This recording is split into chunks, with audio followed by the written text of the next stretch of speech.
परंतु मी नेहमी समाज या विषयावर मी आवर्जून बोलतो की आपलं थोडंसं जगणं, कमीत कमी थोडंसं जगणं तरी समाजासाठी असावं. जगणं थोडं समाजासाठी ही संकल्पना आपल्यामध्ये कधीतरी रुजवायला हवी. कारण आपण ईश्वराने दिलेली ही देणगी आहे. काही जण म्हणत असतील परंतु आपलं आयुष्य घडवणं हे आपल्या हातामध्ये आहे. कमीत कमी आपल्या आयुष्यातील 20 ते 30% वेळ आपण समाजासाठी दिला पाहिजे. खरोखर नुसतं आपण आयुष्य जगणं याला मतलब नाही. नुसतं आयुष्य जगणं म्हणजे काय की आपल्या बापाच्या चितेला अग्नी देणं आणि आपल्या चितेला अग्नी देण्यासाठी एखादा वारसदार पैदा करणं, या दोन चितेमधलं अंतर म्हणजे फक्त आयुष्य जगणं म्हणतोय का? तर नाही. मग जगणं काय, नक्की जगणं म्हणजे तरी काय? आज आपल्या भारताची लोकसंख्या 100 कोटींच्या वरती गेलेली आहे. याचा अर्थ भारतामध्ये माणसं नाही असं नाही, याचा अर्थ भारतामध्ये लोक नाही असं नाही. परंतु 100 कोटी लोक असताना केवळ तुमचा आमचा जन्म होतो, याचं कारण काय? या अर्थ आपण काय जन्माला आलो? माणसाच्या जन्माला का आलो? कुत्र्या मांजरांच्या जन्माला का नाही गेलो? याच गावात का आलो? याच समाजात का आलो? याच विश्वात का आलो? याच आई बाबाच्या पोटी का आलो? कारण आहे, परंपरा आहे. योगायोग होऊन आपण जन्माला नाही आलो. अहो, आपल्यावर ईश्वरानं काहीतरी दिलेली जबाबदारी आहे. ही जबाबदारी कळणं याचा अर्थ आयुष्य जगणं, ही जबाबदारी पार पाडणं याचा अर्थ आयुष्याचं सर्वस्व सारखी लावणं. पण ती जबाबदारी आपण पार पाडतो आहोत का याचाही एकदा आपल्याला शोध घेतला आला पाहिजे. आज या आपल्याला 60-70 वर्षांचं मानवी आयुष्य ही ईश्वराने दिलेली ठेव आहे आपल्याकडे. याचं आपण मानत होत नाही. काही लोक आवर्जून म्हणत असतील की माझं आयुष्य आहे, मला वाटेल तसं जगेल. परंतु ही ठेव आपली स्वतःचं हे आयुष्य नाही. आणि मालक आपण म्हणतो की या शरीराचा मालक मी आहे, या माणसाचा जन्म जो दिलाय त्याचा मालक मी आहे. पण मालक कोणाला म्हणावं? ज्याच्या हातात येणंही आहे आणि ज्याच्या हातात जाणंही आहे त्याला मालक म्हणावं. आपण मालक कसले? आपल्या हातात येणंही नाही आणि आपल्या हातात जाणंही नाही. आपलं येणं फक्त ईश्वराच्या हातात आहे. ईश्वर आपल्याला 60-70 वर्षांचं आयुष्य नावाची ठेव देतो. जा, या 80 वर्षांचं आयुष्य घे, जग. पण ते स्वतःसाठी जगू नको, कधीतरी समाजासाठी वेळ घे. मग आपण मालक कसे? साधं उदाहरण घेतो की आपण समजा एका बँकेमध्ये 1 लाखाची ठेव ठेवली, तर त्या ठेवीचा मालक बँक होत नाही. त्या ठेवीचा मालक आपणच असतो. जेव्हा आपल्याला वाटेल तेव्हा ते आपण ठेव परत घेऊ शकतो. मग आपल्या आयुष्याचं आपण मालक असते. परंतु बँकेमध्ये जेव्हा आपण 1 लाखाची ठेव ठेवतो तेव्हा बँक देखील आपल्याला व्याज देतं 11%, 12%. आणि तसंच बँक जशी आपल्याला व्याज देते तसं आपल्याला हे ईश्वर 60-70 वर्षांचं आयुष्य देतं. आपल्यालाही व्याज द्यायला नको का? मग ते व्याज कसं द्यायचं? आपण पैशाच्या स्वरूपात नाही, संपत्तीच्या स्वरूपात नाही. ईश्वर फक्त एवढंच म्हणतो की आजूबाजूला बघ, तहान गेल्याच्या उंबरीत पाणी होत, भुकेलेल्या 4 घास दे, धडपड करणाऱ्याला मदत कर, जगण्यासाठी संघर्ष करणाऱ्याला आधार दे, माझं व्याज मला मिळत राहील. परंतु आपण माणसे मात्र एवढी शकतो की मुदलाचा हप्ता भेटताना आपला नागीच न वेगळं व्याज कधी वाढला. मग ईश्वर म्हणतो की याला जन्माला घातले तरी हा स्वतःसाठीच जगतोय.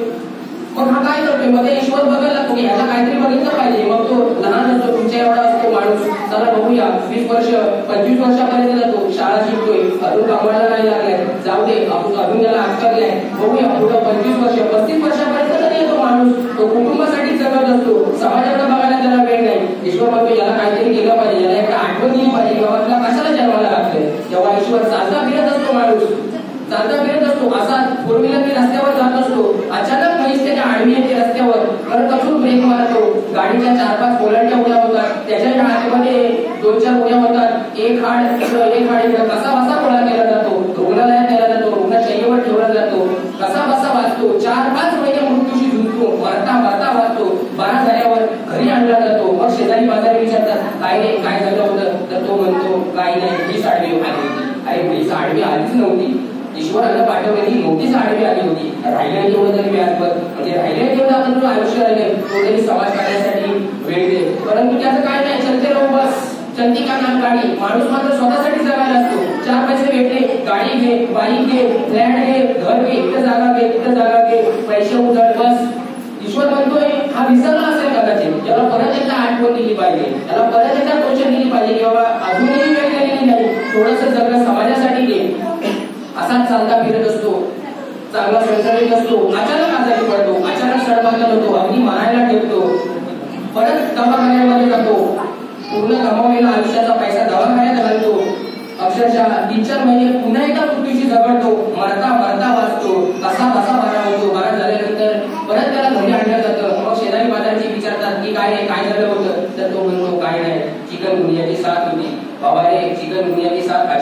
संदर्भामध्ये ईश्वराला पाठवलेली 101 ची नोटीस आली होती. 31 मार्च देखील होऊन गेले, राहिलं तेवढं बँकवर. परंतु माणूस एवढा हुशार, तो म्हणजे अशा किती बँका आल्या, किती सहकारी संस्था गेल्या, पण ही अजून तसाच आहे. बँका उडाल्या पण ही अजून तसाच उभा आहे. ते म्हणजे मला काय गरज नाही व्याज भरायची.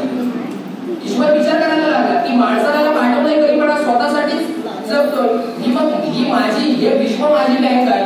ही बँक मी कोणाच्याही मदत चालवायचं. मला जर सगळे जर असे उडवणारे भेटले तर ही विश्वाचे माझे घर, ही संकल्पना आज उद्या आपण नाही तर कोणी करणार. म्हणून ईश्वर विचार करतो की बाबा रे, याच्यावर काहीतरी एक शेवटचा मार्ग उडवला पाहिजे. या काय मुद्दलही फेडायला तयार नाही, हा काय व्याजही द्यायला तयार नाही. याच्यावर जप्ती आणल्याशिवाय काही पर्यायच नाही. मग ईश्वर ठरवतो आणि मग त्याच्यावर आयुष्याच्या 70-80 वर्षाच्या टीव्हीवर जप्ती आणायला वरून यमाचं वसुली पथक पाठवतो. आणि मग त्याचं वसुली पथक आल्यानंतर चौकाच्या कड्यावर त्याला स्मशानभूमीकडे घेऊन जातं. मग शेजारी पाजारी विचारतात, अरे रे रे, त्याचं का अजून वय झालं नव्हतं पाण्याचं? बरोबर, वय झालंच नव्हतं, पण त्यांनी कधी मुद्दलाचा हप्ता फेडलाच नाही. म्हणून लक्ष आणल्याशिवाय पर्याय नव्हता. ही कथा सांगण्यामागे एकच उद्देश की आपणही ह्या माणसाच्या 60-70 वर्षाच्या ठेवीची देणी ईश्वराने दिलेली आहे, त्याचाही आपण मुद्दलीचा हप्ता फेडतोय, व्याज फेडतोय की आपल्याही आयुष्यावर आपण जप्ती आणण्यासाठी आपण जगतोय. का आपल्या आयुष्यावर आपण जप्ती आणायची? थोडासा वेळ तरी समाजासाठी आपण दिलाच पाहिजे. मला आवर्जून तुमचा मांडावासा वाटेल की आजही या समाजामध्ये, या गावामध्ये किंवा अनेक बाहेर मी उदाहरणं बघतो, अशी कशी माणसं भेटतात.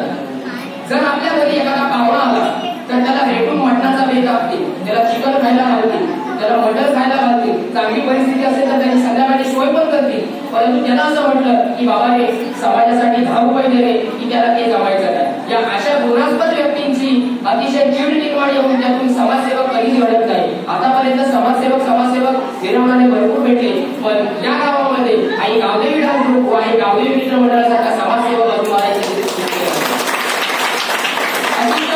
सांस्कृतिक विभागातून तर गावदेवी डान्स ग्रुप प्रगती करतच आहे. पण कधीतरी आपण चालून पाहिलं पाहिजे की कधीतरी एखादा रविवार भेटतो तर रविवारी तो स्वच्छता करताना आपल्याला आई गावदेवी डान्स ग्रुप भेटत असतो.